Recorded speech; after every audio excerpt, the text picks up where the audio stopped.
মনের ভিতরে তুমি যেটা কল্পনা করো সেটা প্রকাশ করো অথবা তুমি গোপন রাখো, যাই তুমি করো না কেন আল্লাহ রাব্বুল আলামিন এর হিসাবও তোমার কাছে নেবেন। ফায়াগফিরু লিমান ইয়াশা ওয়া ইউআযযিবু মান ইয়াশা ওয়াল্লাহু আলা কুল্লি শাইইন কাদির। মহান আল্লাহ পাক বলেন, করার পর তোমার মনের ভিতরে কি কল্পনা করেছিলে ওইটার হিসাব আমি নেব। হিসাব নেওয়ার পর যারে খুশি ক্ষমা করে দেব, যাকে খুশি শাস্তি প্রদান করব। সবকিছুর উপরে আল্লাহ রাব্বুল আলামিন শক্তিমান। আমিন বলেন, কুল কুনু হিজারাতান আও হাদিদা। নবী শুনিয়ে দেন, তোমরা যদি মরে গিয়া মাটির সাথে মিশে গিয়া যদি পাথরও হয়ে যাও আর যদি তোমরা লোহাও হয়ে যাও, তারপরেও আল্লাহ রাব্বুল আলামিন তোমাদেরকে জিন্দা করবেন, আবার তোমাদের উঠাবেন। ওরা বলে যে আচ্ছা বুঝলাম, কে উঠাবে আমাদের, কেমনে উঠাবে? আল্লাহ পাক বলেন, ফাসায়াকুলুনা মান ইউঈদুনা।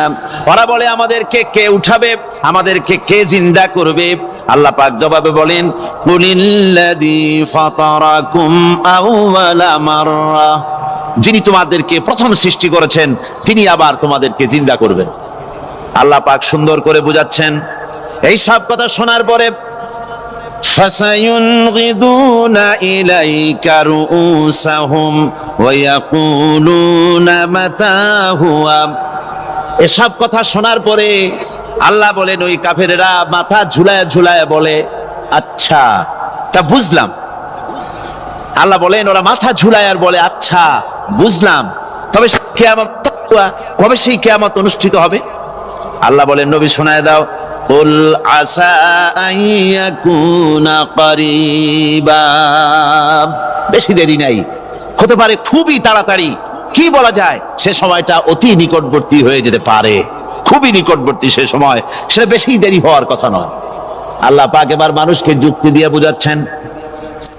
কোরআনে কারীম মানতে মানুষ অস্বীকার করলে আল্লাহ ডান্ডার ব্যবস্থা করেন নাই। নবীজিকে বলেছেন, ইন্নামা আনতা মুযাক্কিরুন লাস্তা আলাইহিম বিমুসাইতির। ও নবী, আপনি একজন উপদেশক, উপদেশ দিয়ে যান। আপনাকে দারোগা করে বানাই নাই লাঠি চার্জ করার জন্য, পিটায়া মানুষ হেদায়েত করার দরকার নেই। মানুষকে বুঝান, যুক্তি দিয়া বুঝান। আল্লাহ নিজে যুক্তি দিচ্ছেন, আনতুম আশাদ্দু খালকান আমিস সামাউ বানাহা। ওই কাফেরেরা, তোমরা যারা পরকালকে অস্বীকার করো, তোমাদেরকে উঠাইতে পারবো না যারা তোমরা বলছো, তোমাদেরকে সৃষ্টি করা কঠিন না ওই বিশাল আকাশটাকে সৃষ্টি করা কঠিন? ওই বিশাল আকাশটাই তো আমি আল্লাহ সৃষ্টি করেছি, জোরে কোন সুবহানাল্লাহ। তত বড় আকাশটারে যিনি বানাইতে পারলেন, সে খোদা বুঝি তোমাকে তৈরি করতে পারবে না? আল্লাহ পাক বলছেন, ফানজুর ইলা আসারি রাহমাতিল্লাহি কাইফা ইউহিল আরদা বাদা মাউতিহা। লক্ষ্য করে দেখো, এই পৃথিবীর মাটিকে আল্লাহ কিভাবে জিন্দা করেন। মুর্দা মাটি, এই মাটি চৈত্র বৈশাখ মাসে প্রখর রোদে মাটি ফেরে চৌচির হয়ে যায়।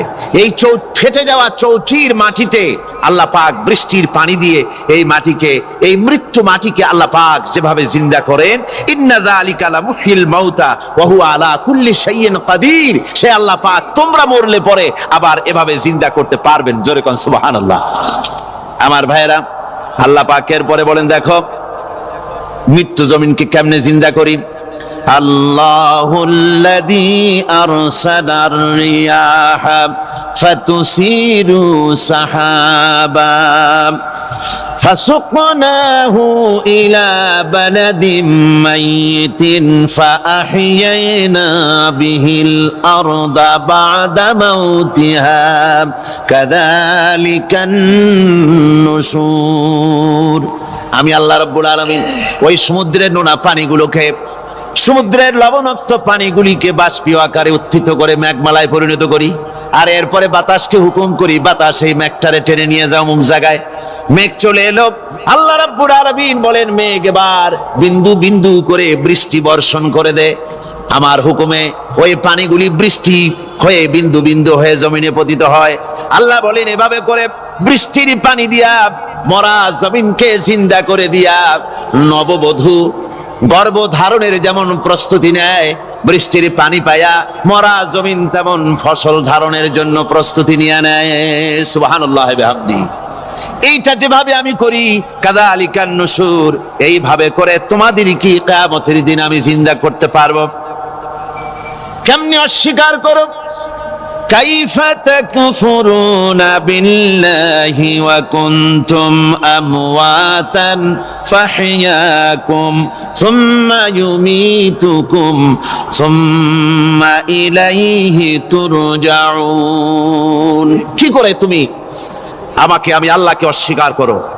কুনতুম আমওয়াতান, তুমি ছিলে নিষ্প্রাণ, ফাহইয়াকুম, এরপরে আমি তোমাকে জিন্দা করলাম, সুম্মা ইউমীতুকুম, এরপরে তোমাকে আমি মৃত্যু করব, সুম্মা ইউহয়িকুম, এরপরে তোমাদেরকে আবার আমি জিন্দা করব, সুম্মা ইলাইহি তুরজাউন, এরপরে তোমাদের সকলকেই আমার কাছে ফিরে আসতে হবে। দেখেন না, আমরা যখন মানুষকে কবরে রাখি, কবরে রাখা তারপরে উপরে মাটি দিয়ে কি বলেন আপনারা?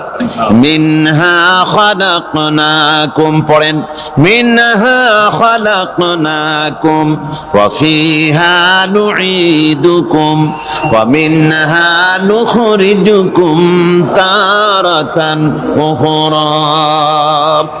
এ বান্দা, এই মাটি দিয়া তোরে তৈরি করা হয়েছিল, এ মাটির ভিতরে রেখে গেলাম, আবার এই মাটি থেকে আল্লাহ রাব্বুল আলামিন তোমারে জিন্দা করবেন।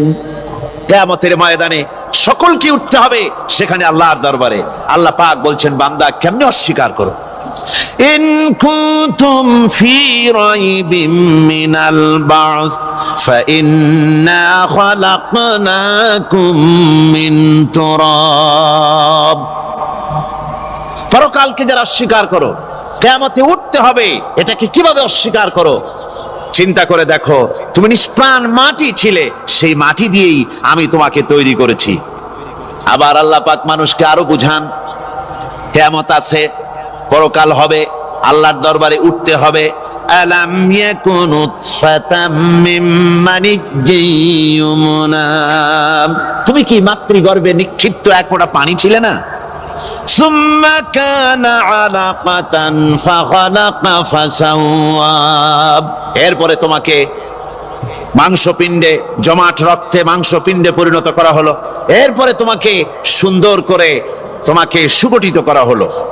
ফাজআলা মিনহু যাওজাইনি যাকারা ওয়াল উনসা, এরপরে মাতৃগর্ভের ভিতরে আমি এটাকে পুরুষ বানালাম, কন্যা সন্তান অথবা পুত্র সন্তানে পরিণত করলাম। এইটা যে পেরেছে, যিনি পেরেছেন, আলাইসা যালিকা বিকাদিরিন আলা আইয়ুহিয়াল মাউতা, সে আল্লাহর পক্ষে কি সম্ভব নয় যে তোমার মৃত্যুর পরে তিনি আবার জিন্দা করতে পারবেন? কি বলেন সম্ভব না? তিনি পারবেন না? নিশ্চয়ই তিনি আবার কিয়ামতের মাঠে আমাদেরকে হাজির করতে পারবেন, এতে কোনো সন্দেহ নাই। আল্লাহ পাক সেই জন্য এখানে বলতেছেন যে ওরা বাল কাযযাবু বিসাম, ওরা আসলেই পরকালকে অস্বীকার করেছে। আপনি যে নবী, এতে কোনো সন্দেহ নাই। আপনি খানা খান, আপনি বাজারে যান, এটাই মূল আপত্তির বিষয় না। মূল কথা হলো তারা পরকালকে অস্বীকার করেছে। আল্লাহ পাক বলেন, ওয়া আন্নাস সাআতা আতিয়াতুন লা রাইবা ফিহা, অবশ্যই সে সময় আসবে, সে কিয়ামত আসবেই, এতে কোনো সন্দেহ নাই।